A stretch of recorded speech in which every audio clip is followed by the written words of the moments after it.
I just want you all to know how much it means to us that you're all here. Thanks to Mom and Dad. Beautiful. Just a perfect day. Dear Heavenly Father, we thank Thee for Thy food, and help us to do our part with kind words and loving deeds. Amen. Amen. It gets dark, we go home. What is that?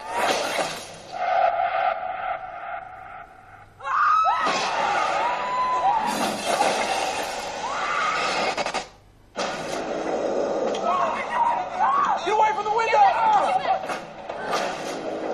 What is happening? I don't see anyone. Hey everyone, it's B007 back again for another 10-minute movie review, and this is our Fright Fest special edition.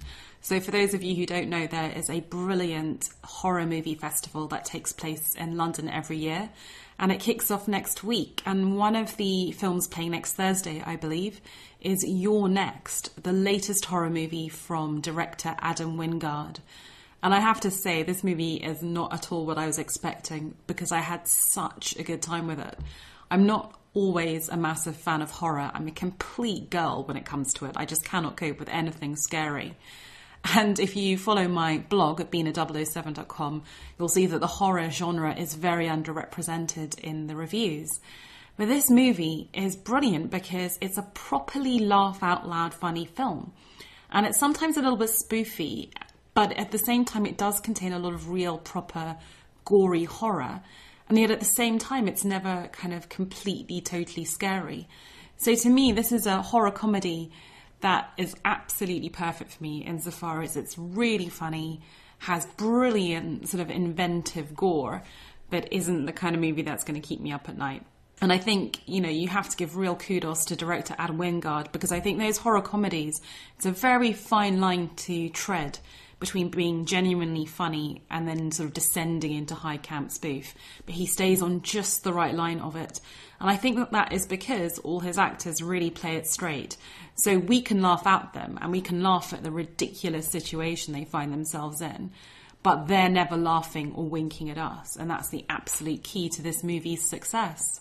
So the setup of this movie is a very standard home invasion horror with the final girl. And the basic concept is that you have a very sort of preppy, wealthy family that gathers, of course, in an isolated mansion in the countryside. And it's clear that they haven't met up for a long time. There's 2 parents and the 4 kids and their other halves, so 10 people to be offed. And as soon as they meet up, there's lots of jealous sniping and just general nastiness. In particular, there's a really funny bit of satire where the daughter's boyfriend is an independent art house documentarian. And the kind of greedy capitalist elder brother's like, I just don't understand why you'd want to do this. Why not just make commercials and make a bunch of money? Brilliant. So funny. And I have to say, Joe Swanberg as the kind of douchebag, snarky elder brother is absolutely brilliant in this film. But of course we know, because we've had a very trademark prologue where the sort of adulterer and his sort of slutty younger girlfriend get offed, that this is not going to last for long. And absolutely that dining room set piece is broken when a nasty killer and or killers in spooky animal masks start crossbowing people through the windows. And then it's just basically body after body, gore fest after gore fest. I mean, really brilliantly done. But at the same time, really funny, because you've got the ludicrousness of these kind of very spoiled people being scared out of their wits and just panicking and looking really stupid doing it. And what I love about this film is that it has a proper heroine. So the final girl is a character called Erin, who's played by an Aussie actress called Shani Vincent, and she plays it as an Australian. And it turns out that this lovely peaches and cream, happy to help, want to meet your family little girlfriend has real survival instincts. You know, she is the one who isn't freaked out, who's closing the windows, getting the knives, preparing themselves for this the situation. And I love that we're kind of throwing this final girl kind of cliche on its head and showing someone who's really awesome. So basically, between the kind of the comedy of the Joe Swanberg brother wandering around with an arrow in his back saying really hilarious stuff, and this fragile little girl kicking ass, I mean, that makes for a whole bunch of fun for the first hour of this 90-minute film. Then, of course, we have the obligatory sort of plot twists, the whodunit, the why-done-it.